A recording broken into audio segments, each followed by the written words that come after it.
Next problem based on inverse Fourier transformation.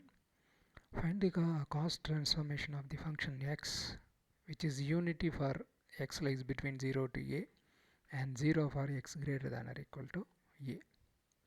What is the function whose cos transform is root 2 divided by pi sine ap by p? First, we need to find the Fourier cos transformation, right? We know Fourier cos transformation of f of x is given by fc bar of p, which is equal to root 2 divided by pi integral 0 to infinite f of x cos px dx. That is equation number 1. Given f of x, which is equal to, right, function of x which is unity, that is 1. When x lies between 0 to a and 0 if x is greater than or equal to a. So f of x is in two interval.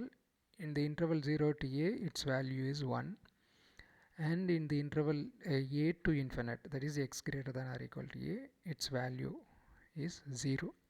So we are going to split equation number 1 into two integrals, right?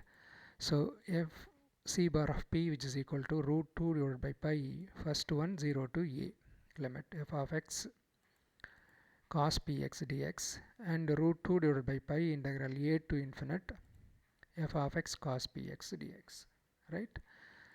Now we are going to substitute the value of f of x on the particular interval, right? Root 2 divided by pi integral 0 to a f of x value is 1, right? 1 cos px dx, and the other interval f of x value is 0 cos px dx. So root 2 divided by pi integral cos px dx. We know cos ax is sin p ax by a. So sin px by p. Root 2 divided by pi integral value is sin px by p. Lower limit is 0, upper limit is a. Applying upper limit and lower limit. Root 2 divided by pi, upper limit sin p a by p, minus lower limit 0 sin 0 by p. Sin 0 0, so you will get root 2 divided by pi sin pa by p. So therefore f c bar of p, which is equal to root 2 divided by pi sin p by p. This is Fourier cos transformation of given function. Now we are going to use the inverse function, right? So take it, this one is the equation number 3.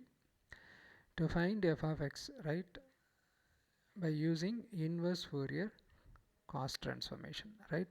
Because we have a Fourier cos transformation of the given function, so we have to use corresponding inverse Fourier cos transformation.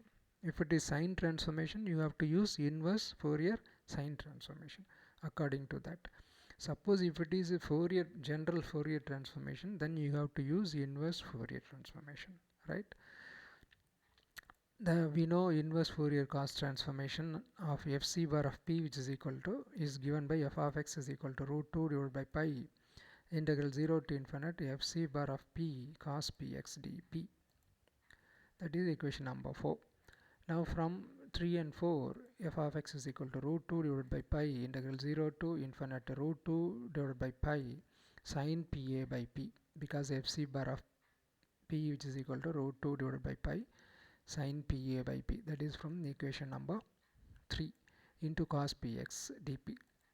So taking root 2 divided by pi outside, so root 2 divided by pi into root 2 divided by pi, 2 by pi, right? Integral 0 to infinite sin pa by p cos px into dp, that is sin pa cos px whole divided by p into dp. That is equation number 5. We know that sin a cos b, which is equal to half sin a plus b plus sin a minus b. Here a is equal to pa and b is equal to px. So sin pa cos px, which is equal to half sin pa plus px plus sin pa minus px, which is equal to half p is common sin pa plus x, or sin a plus x into p plus sin a minus x into p. This is 6. Using 6 in 5, f of x, which is equal to 2 pi by 2 by pi, right, 0 to infinite half 1 by p already there, half sine a plus x into p plus sine a minus x into p dp. So that is equal to 2 divided by pi into 1 by 2 integral 0 to infinite 1 by p into first term sine a plus xp into dp. Then second integral 0 to infinite sine a minus x into p by p into dp. Right, we are splitting into two integrals, that is equal to 2 and 2 get cancelled, 1 by pi integral 0 to infinite sine ax into p by p dp plus integral 0 to infinite sine a minus xp by p into dp. So we know integral 0 to infinite sine ax by x dx is equal to pi by 2 for a greater than 0. So here we are having instead of a you are having a plus x, instead of x you are having p. So using this formula you will get f of x is equal to 1 by pi, so pi by 2 plus pi by 2 if a minus x is greater than 0. A plus x is, suppose a plus is x is greater than 0, there is no explanation for that, because a greater than 0, x greater than 0, a plus x is greater than 0. Suppose a minus x is greater than 0, suppose a and x, the relation between a and x, there are two types of relation. A is greater than x, either a is greater than or x is greater than or a, that is there, right? That is why we are choosing minus part. Plus part is obvious, right? So when a minus x is greater than 0, that is 1 by pi, pi by 2 plus pi by 2 pi, when that is equal to 1, a is greater than x, take the x to the other side of the inequality, a is greater than x, right? There are two types, that is what I told you, a greater than x or a is less than x, right? Two category.